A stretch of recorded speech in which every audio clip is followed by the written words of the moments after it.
সরকার পতন কি এখন শুধুই সময়ের ব্যাপার? যে পুলিশ মাত্র কিছুদিন আগেই প্রতিবেশী দেশে একটি শক্তিশালী সরকারের পতন দেখেছে, সেই পুলিশের হাতেই এবার ভারতের রাজধানী দিল্লিতে চরম হেনস্থার শিকার হলেন খোদ শীর্ষ বিরোধী দলীয় নেতা।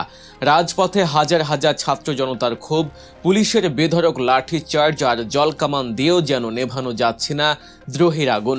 শিক্ষার্থীদের রক্তে লাল হচ্ছে রাজপথ, আর অন্যদিকে যে ভারতীয় মিডিয়া এবং সাংবাদিকরা কিছুদিন আগে বাংলাদেশের ছাত্র আন্দোলন নিয়ে গলা ফাটিয়েছিলেন, আজ নিজেদের দেশের এমন অগ্নিগর্ভ পরিস্থিতিতে তারা একেবারে নিশ্চুপ, যেন মুখে কুলু পেটেছেন। ক্ষমতা, দম্ভ, দুর্নীতির বিষবাষ্প আর তরুণ প্রজন্মের তীব্র ক্ষোভ, সব মিলিয়ে মোদী সরকারের পায়ের তলার মাটি কি তবে সত্যি সরতে শুরু করেছে? ভারতের শিক্ষা ব্যবস্থায় চরম দুর্নীতি, বিশেষ করে নিট পরীক্ষার প্রশ্নপত্র ফাঁস এবং শিক্ষার্থীদের উপর পুলিশের নির্মম পুলিশি শাসনের বিরুদ্ধে এক নজিরবিহীন ছাত্র বিক্ষোভে কাঁপছে ভারতের রাজধানী নয়াদিল্লি। অধিকার চাওয়ায় নিরপরাধ শিক্ষার্থীদের উপর যেভাবে নির্বিচারে লাঠিচার্জ করা হয়েছে তা দেখে অনেকেই শিউরে উঠেছেন। ককরোচ জনতা পার্টি বা সিজেপির ব্যানারে দিল্লি যন্তর মন্তরে জমায়েত হয়েছিলেন হাজার হাজার শিক্ষার্থী এবং সাধারণ মানুষ। তাদের দাবি ছিল একটাই, নিট পরীক্ষার প্রশ্ন ফাঁসের বিচার এবং শিক্ষামন্ত্রী ধর্মেন্দ্র প্রধানের পদত্যাগ। কিন্তু ক্ষমতাশালী সরকার কি আর সহজে নিজেদের ভুল স্বীকার করে? শিক্ষার্থীদের এই যৌক্তিক দাবি মেনে নেয়ার বদলে পুলিশ লেলিয়ে দিয়ে শুরু হয় নির্মম দমন পীড়ন। অধিকারকামী শিক্ষার্থীদের উপর চালানো হয় বেধড়ক লাঠিচার্জ, ছোড়া হয় টিয়ার গ্যাস, এমনকি জলকামান দিয়েও ছত্রভঙ্গ করার চেষ্টা করা হয় এই আন্দোলন। কিন্তু ক্ষমতার দাপট দেখিয়েও কি এই ক্ষোভ থামানো গেছে? না। পুলিশের বর্বরোচিত অত্যাচার সহ্য করে, এমনকি জেল থেকে ছাড়া পেয়েও এই সাহসী শিক্ষার্থীরা আবারও ফিরে এসেছেন রাজপথে। দিল্লি রাজপথে পুলিশের এই নারকীয় তাণ্ডব এমন এক পর্যায়ে পৌঁছায় যে দ্বাদশ শ্রেণীর শিক্ষার্থী থেকে শুরু করে 21 বছরের তরুণ কাউকেই ছাড় দেওয়া হয়নি।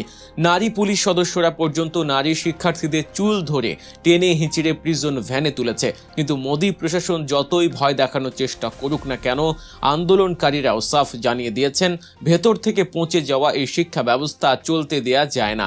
মোদী সরকারের এই অন্যায়ের বিরুদ্ধে তাদের লড়াই থামবে না। শিক্ষার্থীদের উপর এমন বর্বর হামলার পর শুধু সাধারণ মানুষ নয়, একজোট হয়ে রুখে দাঁড়িয়েছে ভারতের শীর্ষ রাজনৈতিক দলগুলো। লোকসভার বিরোধী দলীয় নেতা রাহুল গান্ধী ডান হাতে কালো ব্যাজ বেঁধে এই দুর্নীতির বিরুদ্ধে সোচ্চার হয়েছেন।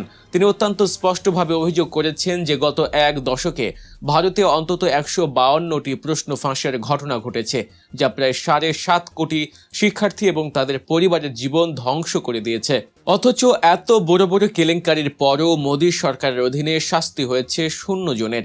রাহুল গান্ধী যখন এই প্রতিবাদে অংশ নিতে লোকসভা ভবনের দিকে এগোচ্ছিলেন, তখন যা ঘটেছে তা ভারতের গণতান্ত্রিক ইতিহাসে এক কালো অধ্যায় হয়ে থাকবে। খোদ বিরোধী দলীয় নেতাকে টেনে হিঁচড়ে শারীরিকভাবে হেনস্থা করে পুলিশ। একটি সংবাদ সম্মেলনে রাহুল গান্ধী নিজেই সেই ভয়ঙ্কর অভিজ্ঞতার কথা তুলে ধরেন।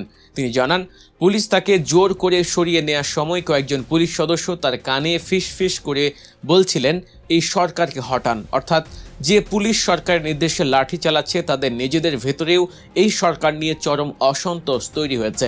তারা রাজস্থান বা হরিয়ানা থেকে আসা সাধারণ মানুষ, যারা শুধু পুলিশের ইউনিফর্ম পরে ডিউটি করছেন, কিন্তু ভেতর ভেতর তারাও বুঝতে পারছেন যে দেশে চরম অন্যায় হচ্ছে।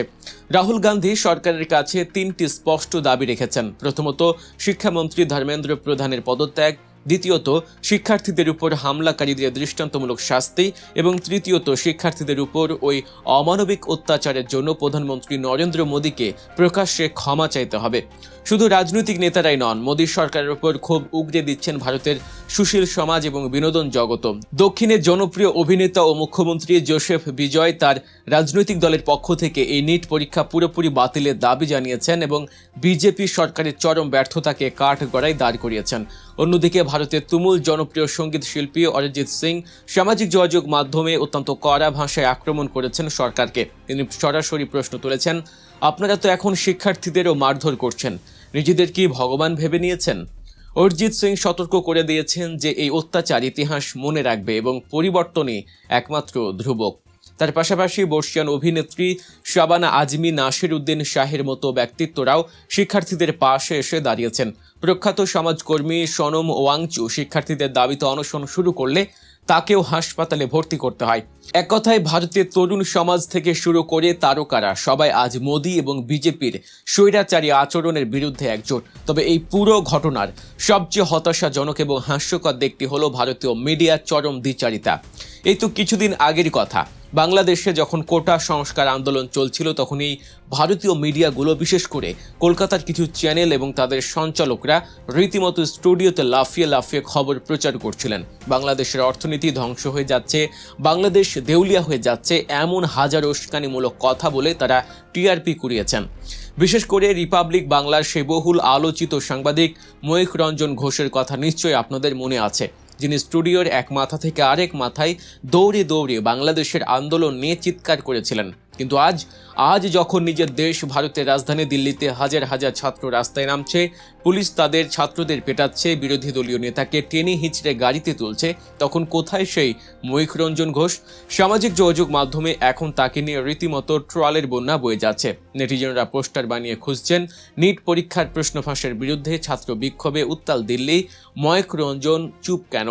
ময়ূখ তোমার কিসের ভয়? কেউ কেউ লিখছেন কলকাতার সাংঘাতিক সাংবাদিক ময়ূখ রঞ্জন ঘোষের আর কোনো খবর পাওয়া যাচ্ছে না কেন? তিনি কি পটল তুলেছেন? বাস্তবতা হলো 2024 সালের জুলাই মাসে বাংলাদেশের যে ছাত্র আন্দোলন গণ অভ্যুত্থানে রূপ নিয়েছিল এবং একটি শক্তিশালী সরকারের পতন ঘটিয়েছিল, ঠিক তেমনই ভারতের বুকেও এখন সেই প্রতিবাদের আগুন জ্বলছে। বাংলাদেশের ছাত্ররা যেমন অধিকারের জন্য বুক পেতে দিয়েছিল, আজ ভারতের ছাত্ররাও নিজেদের মেধার মূল্যায়নের জন্য রাজপথে রক্ত দিচ্ছে। কিন্তু ভারতের সেই তথাকথিত নিরপেক্ষ সাংবাদিকরা, যারা অন্যের দেশের অভ্যন্তরীণ বিষয় নিয়ে গলা ফাটাতে ওস্তাদ, তারা আজ নিজেদের দেশের সরকারের ভয়ে ইঁদুরের গর্তে লুকিয়ে পড়েছেন। ইতিহাস সাক্ষী, যখনই কোনো সরকার ক্ষমতার অহংকারে অন্ধ হয়ে তরুণ প্রজন্মের উপর স্টিম রোলার চালানোর চেষ্টা করেছে, তখনই তাদের পতন ত্বরান্বিত হয়েছে। নিট পরীক্ষার দুর্নীতি আজ কেবল একটি পরীক্ষার প্রশ্ন ফাঁসের বিষয় নয়, এটি ভারতের কোটি কোটি তরুণের স্বপ্নভঙ্গের কারণ। আর এই স্বপ্নভঙ্গের জবাব দিতেই আজ দিল্লি রাজপথ উত্তাল। যে পুলিশ সদস্যদের দিয়ে সরকার আজ আন্দোলন দমানোর চেষ্টা করছে, সেই পুলিশের ভেতর থেকে যখন বিরোধী নেতাকে বলা হয় সরকার হটান, তখন বুঝতে বাকি থাকে না যে মোদী সরকারের ক্ষমতার ভিত কতটা নড়বড় হয়ে গেছে। সময়ের ব্যাপার মাত্র। দিল্লির এই উত্তাল যন্তর মন্তর আজ যে ইঙ্গিত দিচ্ছে, তা যদি সরকার বুঝতে ব্যর্থ হয়, তবে হয়তো আগামী দিনে ভারতের রাজনীতিতেও এক অভাবনীয় পরিবর্তন দেখতে চলেছে বিশ্ব। তরুণদের এই যৌক্তিক আন্দোলনের শেষ কোথায়, আর ক্ষমতার দম্ভে অন্ধ সরকার কবে তাদের ভুল বুঝতে পারবে, সেটা এখন দেখার বিষয়। দর্শক, নিয়মিত দেশ ও বিদেশের এমন সব বিশ্লেষণ ধর্মীয় সত্য খবর জানতে সাবস্ক্রাইব করুন গল্প নিউজ। দেখা হচ্ছে পরবর্তী ভিডিওতে। আপনাদের অসংখ্য ধন্যবাদ।